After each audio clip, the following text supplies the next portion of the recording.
అందరికీ నమస్తే. I'm K Anil Reddy, JL in political science, government junior college, Kachiguda. For the last few classes, we are dealing with the organs of government as part of the first year political science. Okay, so this is the 11th chapter. So far, we have studied about the separation of powers, theory of separation of powers propounded by Montesquieu. And we also studied about the structure of the legislature, where we have focused on bicameral legislature, okay, and unicameral legislature. We understood what is bicameral and what is unicameral, and we also understood what are the advantages and disadvantages of bicameral and unicameral legislatures. And in the last class, we have also learned about the powers and functions of the legislature. Okay, as a legislature, it not only performs the lawmaking functions, but also several other functions also. And finally, we have also learnt about the decline of the importance of the legislature. Why the significance of the legislature is decreasing day by day. And on the other side, the importance of the executive is increasing day by day. What are the reasons for those? We have understood clearly. In today's class, we are going to learn about the executive structure, powers and functions. So, first we will try and understand what is an executive. Okay. So, as you all know, legislature formulates the laws, right? So, executive is nothing but executive implements the laws. The laws made by the legislature will be implemented by the executive. Okay, so this is very simple to understand. Executive simply implements the laws, so that's why it is called as the government which is in action. So in other words, we can say the day-to-day administration of the state is in the hands of the executive itself. Okay, in other words, the administrative activity of the state is conducted by the executive itself. Okay, then who will be there in this executive? Executive normally consists of the head of the state, the head of the government, followed by council of ministers and other administrative personnel or other administrative officials. So all these together will make an executive. Okay, in the words of Garner, he says executive is nothing but executive is the, in a broad sense, it means it is the aggregate or total of all the functionaries which are concerned about the will of the state, which is approved by the legislature. That means the laws which are made by the legislature, that means will of the state means according to the interests of the people, the laws are made by the legislature, and the same laws will be implemented by all the functionaries. It might be various institutions or various officials, whoever are the part of this, okay, implementation body, all will come under the executive. Okay, so this is executive. So that's why in modern era, all the governmental activities are totally controlled by the executive itself. So that's why we are calling it as the government which is in action.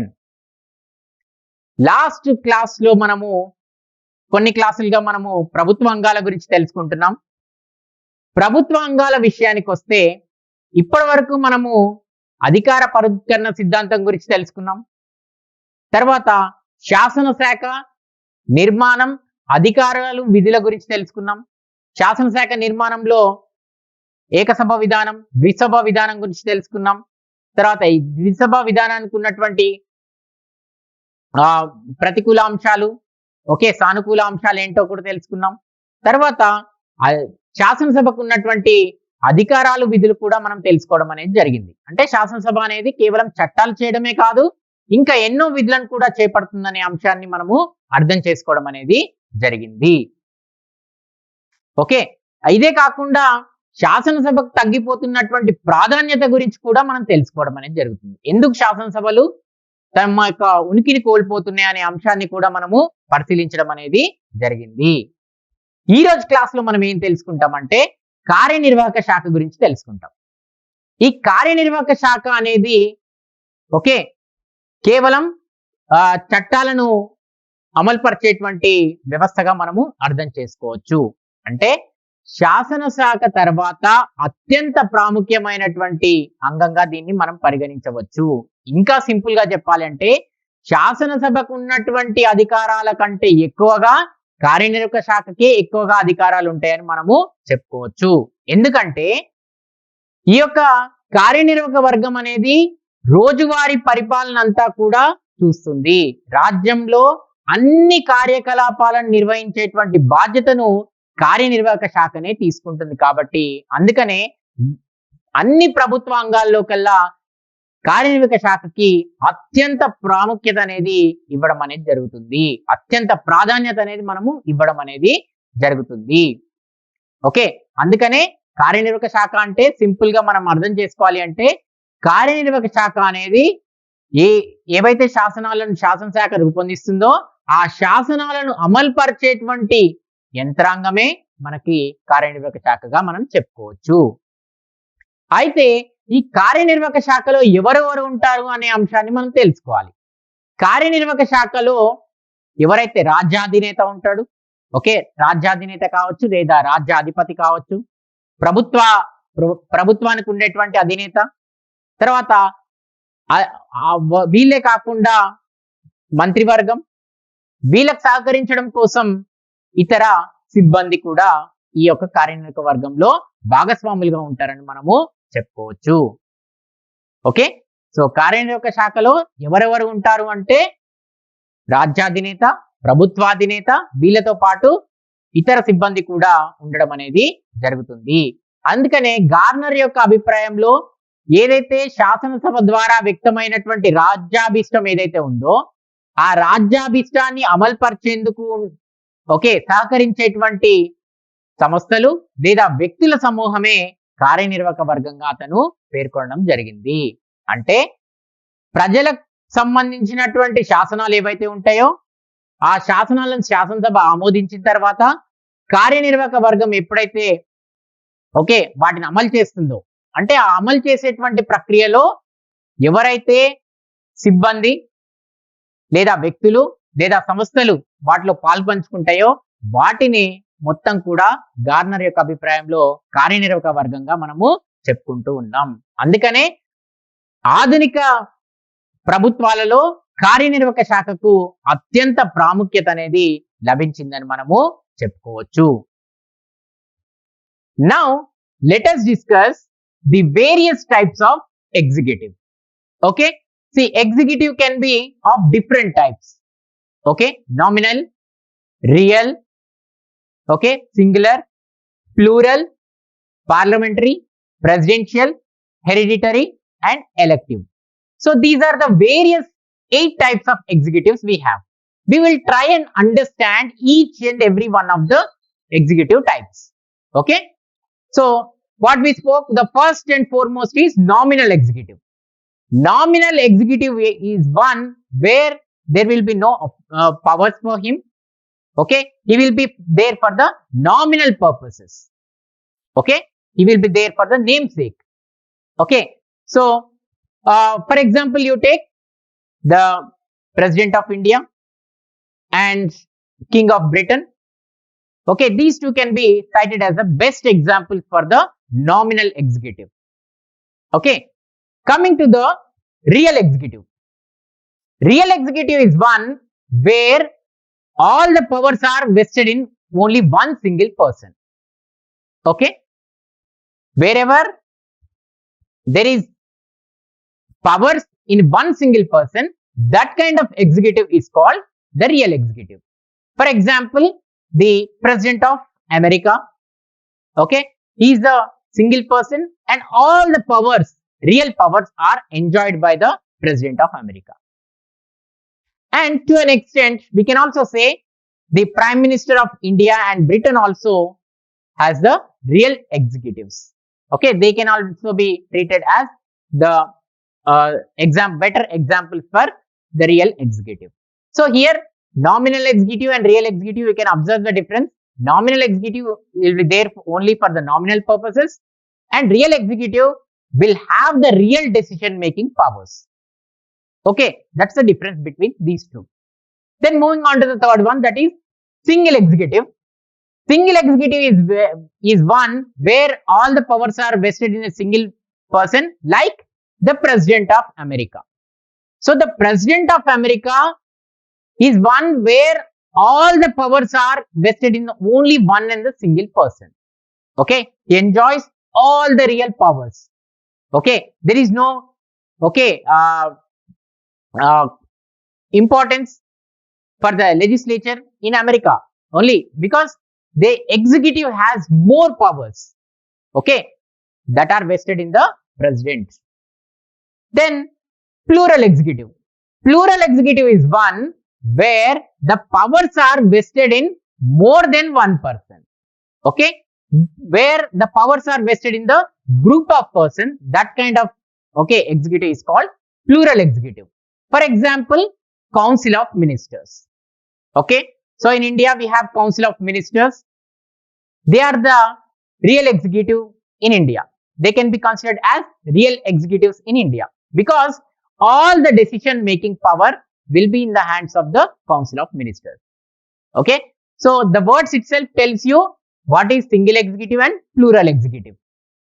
Okay, single means where the powers are vested in one single person. For example, America, President of America, and the plural executive where the powers are vested in the Council of Ministers, more than one person or group of persons. Okay, that's the difference between single executive and plural executive. Okay, then let's move on to the fifth one, parliamentary executive. Parliamentary executive is one where the executive is part of the parliament. That means executive is part of the legislature. Okay, that means some of the legislatures will become the executive, will form the executive. Okay, and they are responsible to the parliament. For example, in India, the executive, the important part of the executive is also part of the parliament. First, they become the members of the parliament, then they will be taken into the executive. Okay, so the executive is also responsible to the parliament. The members who are the part of the executive are also responsible to the parliament. Like in India, each and every minister is responsible, collectively responsible to the parliament. Coming to the presidential executive. Presidential executive is one where there is no connection to the executive as well as legislature. President, either he is part of the legislature and or he takes the responsibility to the legislature. Okay, that means the president will not have any responsibility as far as legislature is concerned. But in parliament, the members of the parliament itself becomes the executive, part of the executive, and they are responsible. But in the presidential system, it is not that. President is an executive. He is not the part of the legislature. Okay, neither he is a part of the legislature and nor he is responsible for it. He won't take any sort of responsibility. Okay, so that's the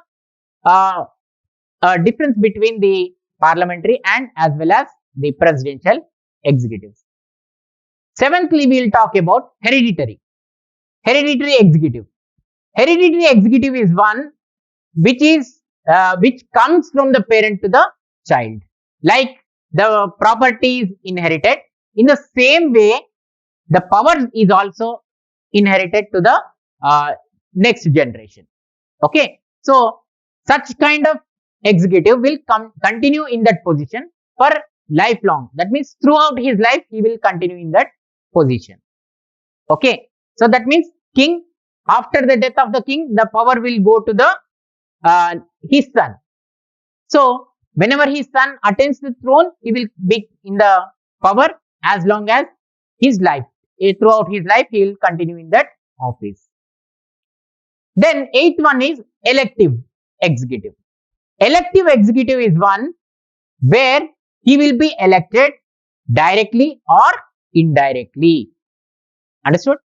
So elective executive is one person where he will be elected directly or indirectly for a specific period. He won't continue for a long time. There will be certain specific period.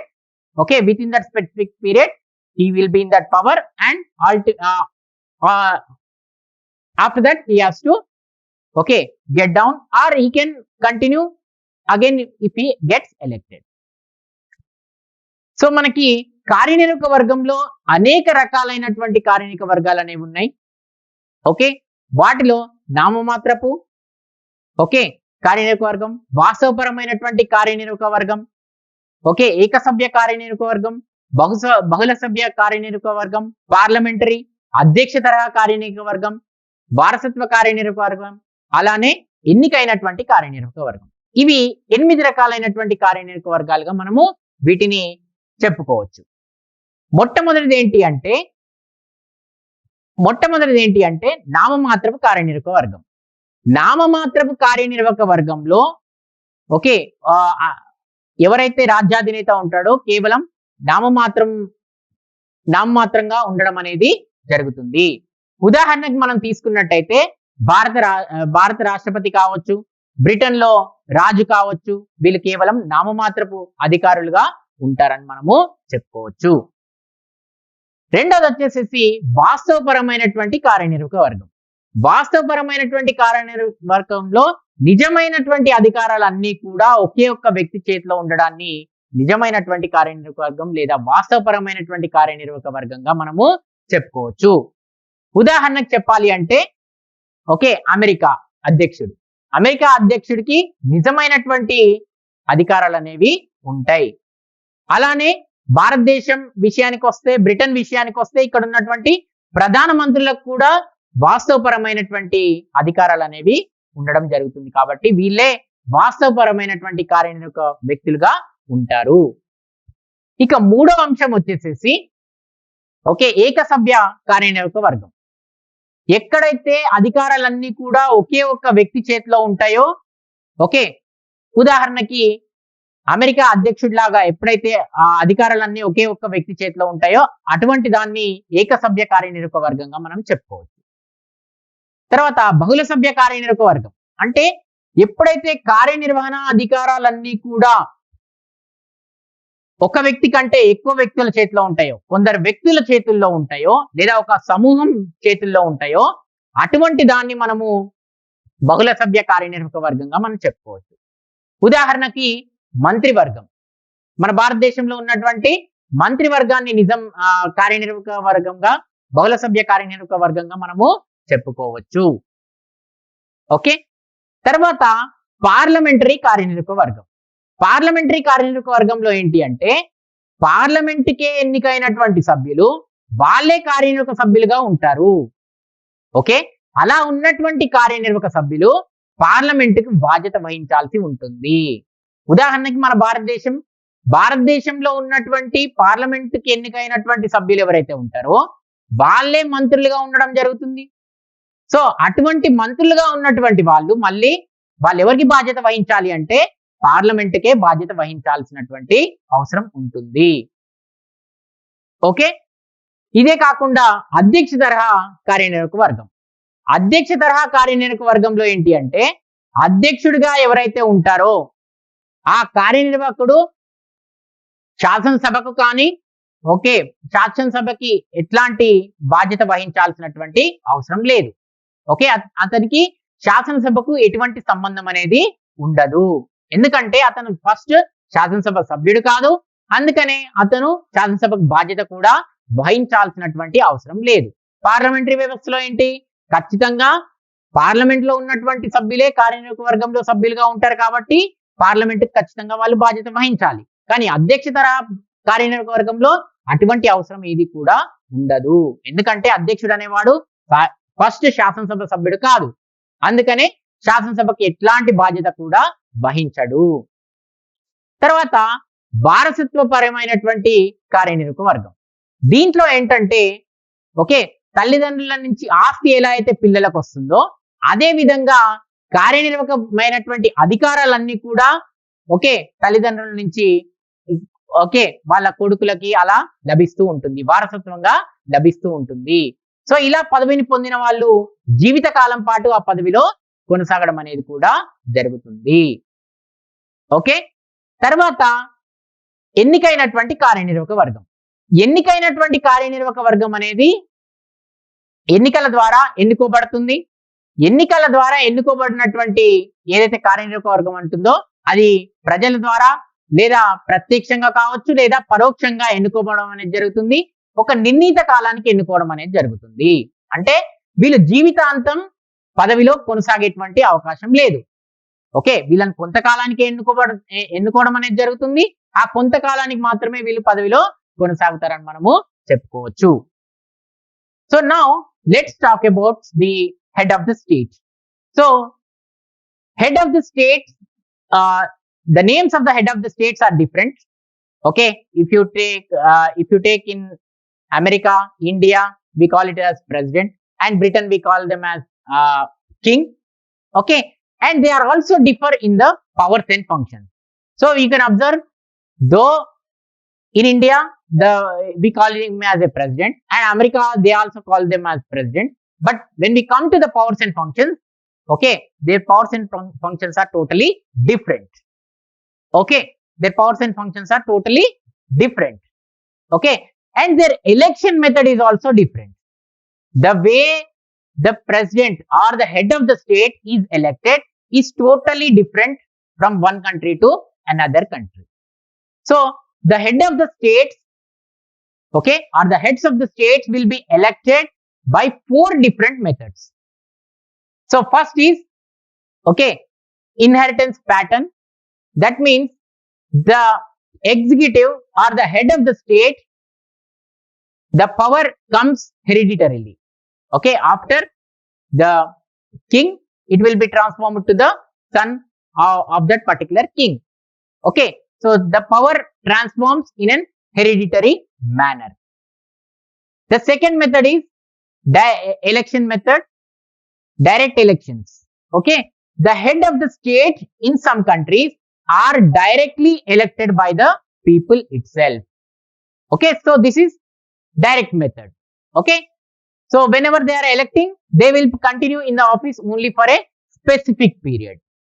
Okay, then thirdly, the head of the state in some countries is elected through electoral college. Okay, so electoral college means either it might be parliament and assemblies together, they come together and they might elect the heads of the state.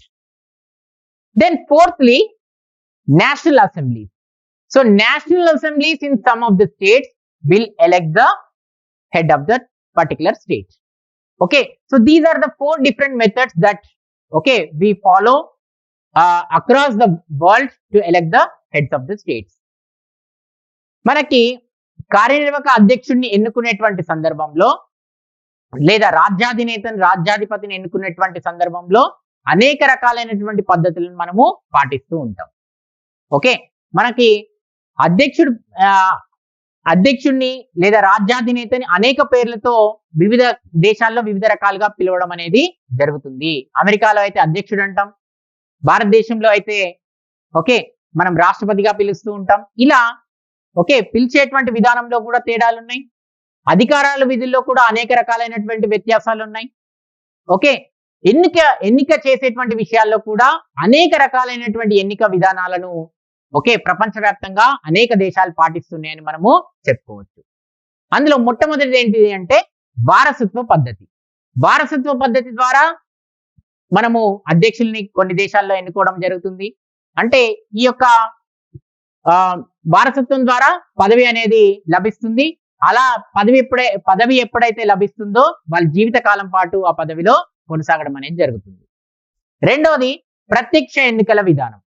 Okay, ఎవరైతే అధ్యక్షుడిగా రాజ్యాధినేతగా ఉంటాడో కొన్ని దేశాలలో అటువంటి వాళ్ళను ప్రత్యక్షంగా okay ఎన్నుకోవడం అనేది కూడా జరుగుతుంది. ఇక మూడో అంశం విషయానికి వస్తే కొన్ని దేశాలలో రాజ్యాధినేతను ఓకే కొన్ని నియోజిత వర్గాల ఆధారంగా కొంత నియమిత కాలానికి ఎన్నుకోవడం అనేది కూడా జరుగుతుంది. తర్వాత నాలుగో అంశం వచ్చేసేసి జాతీయ సభల ద్వారా కూడా అక్కడ ఉన్నటువంటి అధ్యక్షులను కొన్ని దేశాలలో ఎన్నుకోవడం అనేది కూడా జరుగుతుంది. ఇవి 4 రకాలైనటువంటి ఎన్నికల పద్ధతులు ఓకే ప్రపంచవ్యాప్తంగా అనేక దేశాలు అనుసరిస్తున్నాయని మనం చెప్పు. Okay, so we'll know about the different parts of the executive. Okay, so in different parts we already talked about the 3 parts. One is the head of the state, okay, council of ministers, and also the employees. So all these together make the executive. Okay, so when we talk about the powers and functions of the head of the state, they are different from one country to another, but mostly the head of the state performs certain powers and functions. Like for example, he appoints the various employees and allots them the duties, and he also implements the laws. He also frames certain rules and regulations from time to time. Okay, and sometimes he also issues ordinances okay during the emergency situations, and most of the time the executive performs like most of the duties are in a simple sense the day-to-day administration will take place with the help of the head of the state itself. Okay, that's why he formulates and implements the domestic and as well as foreign policies. So these are certain powers and functions that each and every executive performs in each and every state. Okay, then the second part that we have is council of ministers. So council of ministers can be said in 3 different ways. One is presidential council of ministers, where the opposition parties also will get a chance, or they also will be included in the council of ministry. Secondly, parliamentary council of ministers, the party which comes into power will select some of the members to form the council of ministers. Thirdly, multi-party council of ministers. This means the coalition governments. Okay, more than one party, when they come into power, they share the power and they distribute the portfolios to various parties. So this is multi-party council of ministers. Okay, and third part of the executive is employees. So employees are generally appointed based on their skills and knowledge. They have to utilize their knowledge for the benefit of the government. So most of the time the employees are neutral, they are unbiased. Okay, they won't show any partiality. Okay, though they have their own political interests, but they generally favor the party which is in power. Okay, so that's why the employees are also called are also one of the important part of the executive. So మనకి అనేక విభాగాలు కార్యనిర్వాహక వర్గంలో ఉన్నాయి. వాటిలో ముఖ్యంగా ఏంటి అంటే ఎవరైతే అధ్యక్షుడిగా ఉంటాడో అతను అనేక రకాలైనటువంటి అధికారాలు విధులను నిర్వహించడం అనేది జరుగుతుంది. ఓకే, చట్టాలను అమలు పరచడం కావచ్చు, చట్టాల్లో మార్పులు తీసుకురావడం కావచ్చు. ఓకే, మన దేశంలో అంతర్జాతీయంగా కావాల్సినటువంటి చట్టాలను రూపొందించి అమలు చేయడం. ఓకే, ఇదే కాకుండా అధికారులను నియమించడం, ఇటువంటి అధికారాల విధులన్నిటి కూడా కార్యనిర్వాహక వర్గం అనేది కలిగి ఉంటుంది. ఇదే కాకుండా రెండో భాగం వచ్చేసేసి మంత్రివర్గం.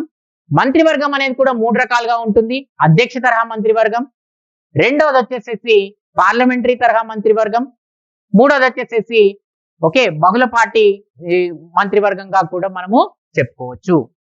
ఓకే, తర్వాత మూడో భాగం వచ్చేసేసి ఉద్యోగులు కూడా కార్యనిర్వాహక వర్గంలో చాలా కీలకమైనటువంటి పాత్రను పోషిస్తారని చెప్పుకోవచ్చు. వాళ్ళని వాళ్ళ యొక్క తెలివితేటల ఆధారంగా వాళ్ళకు ఉన్నటువంటి నైపుణ్యాల ఆధారంగా వాళ్ళని నియమించడం జరుగుతుంది కాబట్టి వాళ్ళు ప్రభుత్వం కోసమే పని చేయాల్సినటువంటి అవసరం ఉంటుంది. వాళ్ళకి రాజకీయ ఆకాంక్షలు ఏ విధంగా ఉన్నా కూడా వాళ్ళు ఎటువంటి ఓకే పక్షపాతం చూపించకుండా ప్రభుత్వానికి అనుకూలంగా పనిచేస్తారని మనము చెప్పుకోవచ్చు. So this is about the executive. Okay, thank you.